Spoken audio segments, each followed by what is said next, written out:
이제 이번 주 계속해서 잠언을 나눠갈 텐데 이제 얼마 남지 않았습니다. 잠언도 거의 다 끝이 나가는데요. 오늘 함께 읽은 잠언 29장을 보면은 이제 계속된 잠언의 기본적인 구조이죠. 의인과 악인에 대한 것들, 그리고 어리석음과 지혜에 대한 비교를 저자가 우리 가운데 보여줍니다. 그래서 이 전체적인 본문의 내용들을 보았을 때 우리가 무엇을 알 수 있냐면, 의인과 지혜는 자신만이 아닌 타인에게까지 좋은 영향을 끼치고, 또 반대로 악인과 어리석음, 우매함은 자신에게 좋아 보일 수는 있으나, 실제로 좋은 것은 아니지만 좋아 보일 수 있겠으나 그것이 실제로는 타인에게까지는 그다지 좋은 영향을 끼치지 않다라는 것을 우리가 알 수 있습니다. 그 중에서도 본문 3절을 보면 저자가 이렇게 이야기하죠. 지혜를 사랑하는 사람은 그 아버지를 기쁘게 하지만 창녀와 어울려 다니는 사람은 자기 재물을 탕진한다. 두 사람이 등장합니다. 지혜를 사랑하는 사람, 그리고 창녀와 어울려 다니는 사람. 이제 어리석은 사람일 것이고 우매한 사람일 것이죠. 그래서 우리가 해당 본문을 문맥으로만 읽어본다면 지혜를 사랑하는 것은 좋은 일이다, 반대로 창녀와 함께하는 것은 나쁜 것이다 라는 정도로 이해할 수 있을 것입니다. 그러니까 지혜를 추구해라 라는 식으로 간편하게 이해할 수 있을 것 같죠.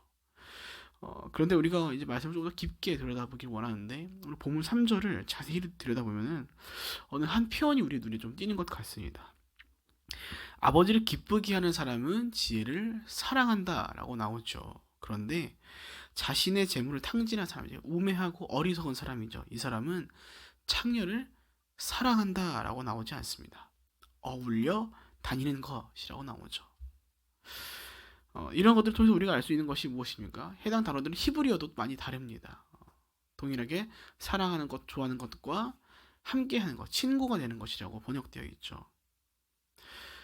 이것을 통해서 우리가 알 수 있는, 우리 가운데 깨닫게 해주신 것이 무엇이냐면, 창녀는 사랑하는 정도가 아닌 친구 정도가 되어도 그의 재물을 전부 탕진할 정도로 그 자신의 삶을 망가뜨린다라는 것입니다.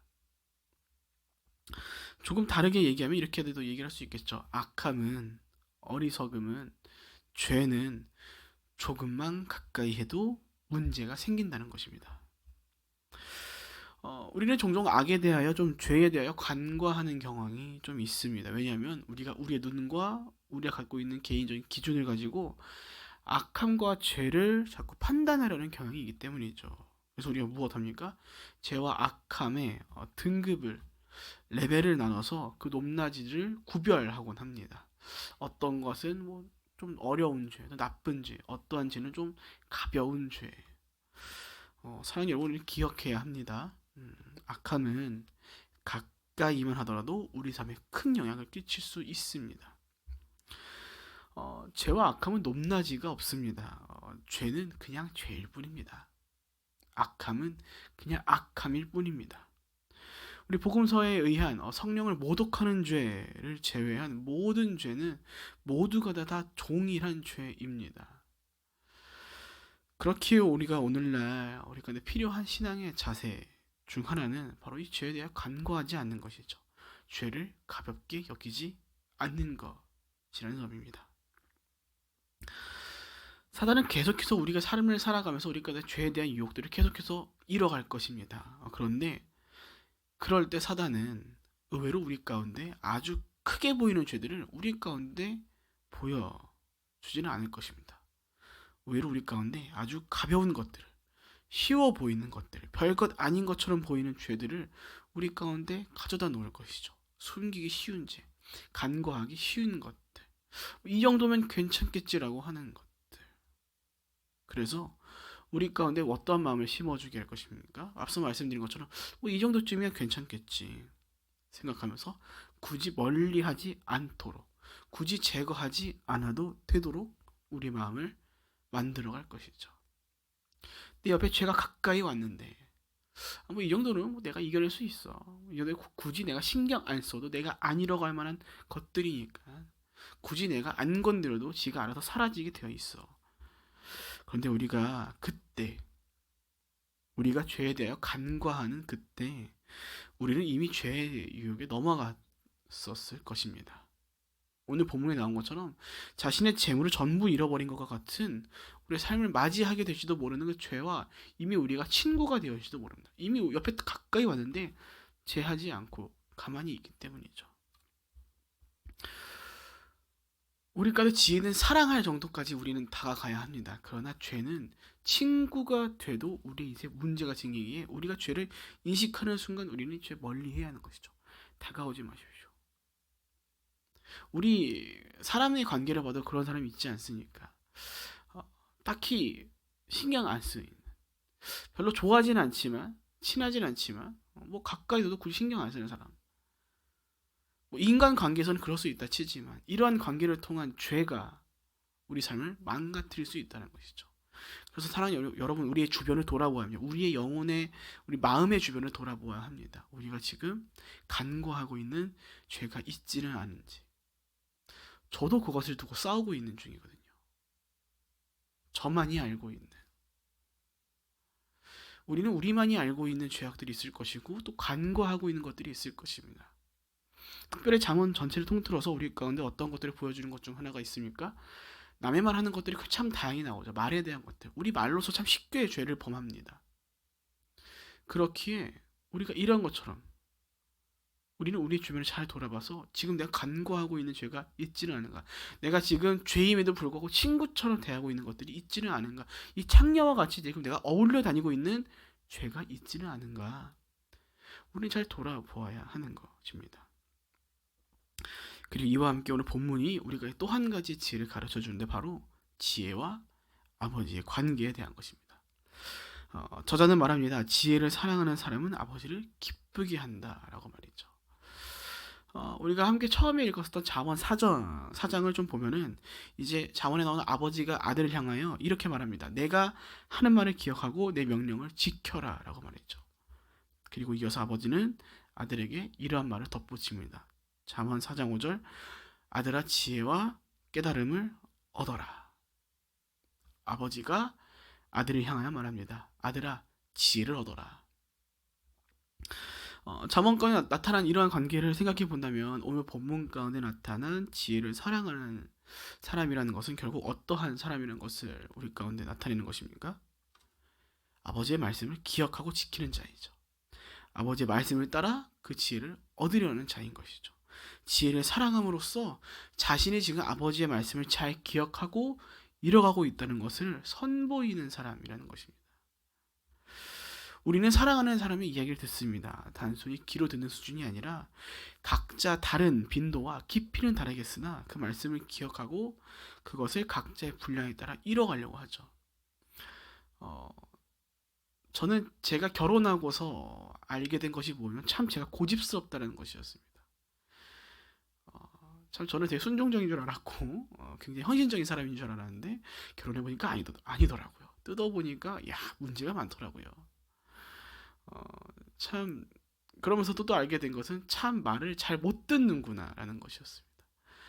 내가 10번 얘기해야지 제가 한 번, 두 번 이뤄갈까 말까라는 제 모습을 발견하곤 합니다. 근데 재미있는 것은 그것을 알고 있음에도 불구하고 그 순간이 오면은 또 안 합니다. 또 못 들어요. 도대체 어떻게 된 것인가? 정신을 차릴 수가 없습니다. 내가 바보인가? 내가 멍청인가? 생각할 정도로 이게 아내가 얘기를 했음에도 불구하고 그 얘기가 제 속에 담기질 않더라고요. 교만한 것이고 고집인 거고 한편 아내를 잘못 사랑하고 있다라는 것들을 이제 깨달아가고 있는 것이고 그래서 조금 나아졌다라고 생각하지만 여전히 멀었다고 생각하고 그렇게 생각하지만 여전히 말을 안 듣고 있는 제 모습을 보곤 하죠. 하지만 그럼에도 불구하고 그 속 가운데 우리가 사랑이라는 명분으로서 그 사랑이라는 큰 주제와 근원을 가지고서 우리가 무엇을 이뤄갑니까? 그래도 사랑하는 사람의 이야기를 듣고 이뤄가려고 합니다. 우린 사랑하지 않는 사람의 얘기를 들어가지 않습니다. 그래서 요한일서 3장 18절을 보면은 이렇게 얘기하죠. 우리가 말과 혀로만 사랑하지 말고 행함과 진실함으로 하자. 잠언에서의 아버지는 아들이 지혜를 추구하기를 바랬습니다. 그렇다면 정녕 이 아들이 아버지를 사랑한다는 것을 알 수 있다는 것은 아버지의 말씀을 따라 행하는 것, 곧 지혜를 추구하는, 사랑하는 것이죠. 오늘 우리 가운데 하나님께서 하나님의 마음을 우리에게 보여주시는 것입니다. 너희가 나의 음성을 따라 나의 지혜를 추구하고 내 말을 들어갔으면 좋겠다.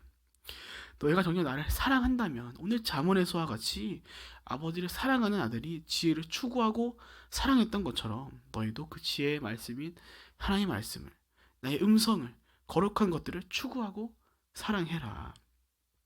어리석게 창녀를 따라가서 내 모든 것을 잃지 말고 너는 너를 사랑하는 내 아버지인 하나님과 함께 기쁨의 시간들을 이뤄가자. 우리 가운데 말씀하시는 것입니다. 사랑 여러분, 하나님을 사랑하십니까? 그렇다면 우리가 가장 먼저 이뤄야 할 것은 그 지혜를 추구하면서 악함의 얼씬도 근처도 얼씬하지 않고 우리가 그 길을 떠나 하나님의 말씀을 추구하는 것입니다. 그의 말씀을 믿고 그의 말씀을 따르고 그의 말씀을 이뤄가는 것. 그것이 우리가 하나님을 사랑하는 사람들로서의 삶이자 우리가 우리의 아버지 되신 하나님을 기쁘게 해드리는 삶이 될 것입니다. 본문 7절입니다. 의인은 가난한 사람의 사정을 잘 알지만 악인은 전혀 신경 쓰지 않는다. 이제 저자는 계속해서 본문 가운데 다양한 지혜의 말씀들을 쫙 나열해 줍니다. 그런데 본문들을 잘 살펴보니까 이제 어떠한 것이 나오냐면은 서로 비교되어 등장하는 의인과 악인 그 사이에 자신들의 삶뿐만이 아니라 타인의 삶까지 함께 등장하여 본문이 이뤄가고 있다는 것을 우리가 알 수 있죠. 그래서 어떠한 것들이 나오니까 세워지는 나라와 망하는 나라, 이웃을 향한 아부, 가난한 사람의 사정, 시끄러운 성과 분노하는 성, 남의 피를 흘리는 일과 그런 영혼을 찾는 일 등 의인과 악인 사이에 타인이 관여하고 있다는 것을 우리가 볼 수 있습니다. 이런 것들을 통해 우리가 무엇을 알 수 있습니까? 어떤 것들, 어떤 모습들이 보입니까? 관여하고 있는 그 다른 인생들이 긍휼과 의로움을 누리는지 아니면 그들이 고통과 분노를 누리는지의 차이가 어디서부터 오는가를 우리가 알 수 있습니다. 의인의 삶은 결코 나 혼자 잘 먹고 잘 사는 인생이 아니다라는 것이죠. 우리가 우리의 시대를 좀 돌아보면 얼마나 개인주의가 팽배합니까? 우리가 아파트만 보더라도 좀 간단하게 알 수 있는 현실인데, 물론 제가 아파트에서 살진 않았지만 특히 우리나라는 정이라는 것이 참 넘쳐나는 문화가 가득했었죠. 그래서 아파트 곳곳마다 어떤 일이 있었냐면 문 다 열어놓고, 그렇죠. 특히 겨울이 지나서 시원한 날과 봄, 여름, 가을 정도에는 가정들이 다 문을 다 열어놓고 있었습니다. 다 문을 열어놓고 지나가는 애들이 다 문이 다 확인할 수 있었습니다. 지나가면서 문 열었는데 마주치면은 인사라도 한 번씩 하면서. 근데 지금 어떻습니까? 물론 보안의 문제 때문에 문을 다 걸어 잠그고 있는 것이긴 하지만 그런 것들을 보면 우리가 알 수 있는 것들이 뭐냐면 시대가 참 너무나도 무정해졌다. 시대가 너무나도 참 개인적이게 되었다라는 것들을 알 수 있죠. 다양한 사건 사고가 있기에 그렇게 문을 걸어 잠그는 일이었지만 그런 일들이 있기 전에는 참 우리 가운데 참 다양한 정들이 있었고 개인주의보다는 우리가 마을에서 함께 살아가는 것처럼 서로가 서로를 보듬어가고 인사정도를 할 수 있는 정들이 가득했습니다. 근데 시대가 악해지면서 점점 우리는 문을 걸어 잠그고 내 자신만 살기를 바빠하는 인생들이 되었죠. 그러한 시대 가운데 참 수많은 그리스도인들마저도 무엇하고 있습니까? 나 혼자 신앙생활 잘하면 된다라고, 또는 다른 사람 민폐 끼치지 않고 나 혼자 조용히 얌전히 신앙생활 하면 된다라고 말하면서 살아가고 있습니다. 그래서인지 몇몇 사람들은 코로나가 터지고 돌아올 생각을 하지 않죠. 사랑하는 여러분, 우리는 잘 기억해야 합니다. 신앙생활이 그저 우리 혼자만 이뤄갈 것이었다면 하나님 왜 굳이 우리 건데 이웃을 사랑하라고 말씀하셨겠습니까? 왜 굳이 너희의 착한 행실을 보고 그들로 하여금 하나님께 영광을 돌리게 하라라고 말씀하셨겠습니까? 우리가 펼쳐야 할 영향력들이 있고 펼쳐가야 할 구간들이 있다는 것입니다. 우리 가운데 주신 영성을, 그 지혜를 우리 가운데 가둬두는 것이 아니라 나로부터 시작하여 우리 이웃들에게까지, 우리의 주변들에게까지 그 아름다운 것들을 흘려 보내야 할 일들이 우리 가운데 있어야 한다는 것이죠. 이전에도 함께 나눴던 말씀입니다만 악인은 자신의 삶뿐만이 아니라 타인의 삶까지 망가뜨리고 파괴한다라고 말씀드렸습니다. 반대로 얘기하면 무엇입니까? 오늘 지혜로운 사람은, 의로운 사람은 자신만이 아닌 타인의 삶까지 살린다라는 것입니다.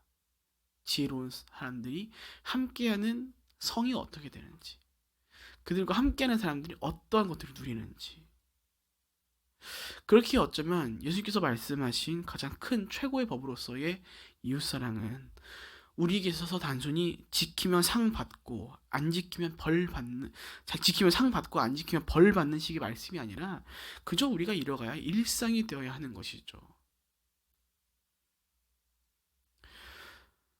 시대가 얼마나 무정합니까? 또 얼마나 악합니까?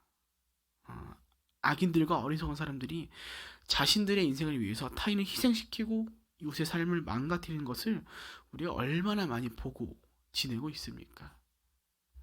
이러한 시대이기에 진정 우리가 하나님을 사랑하고, 우리가 비록 죄인이고 부끄럽지만 의롭다고 칭함받은 존재라는 것을 우리가 믿고 살아간다면, 또 그렇게 살아가기를 소원한다면, 우리는 우리 가운데 주신 그 은혜를 우리 안에 가둬두는 것이 아니라 그 지혜를, 그 은혜를 우리가 흘려 보내서 나 자신만이 아닌 우리 이웃의 삶까지도 살리는 그런 삶을 살아가야 할 것입니다.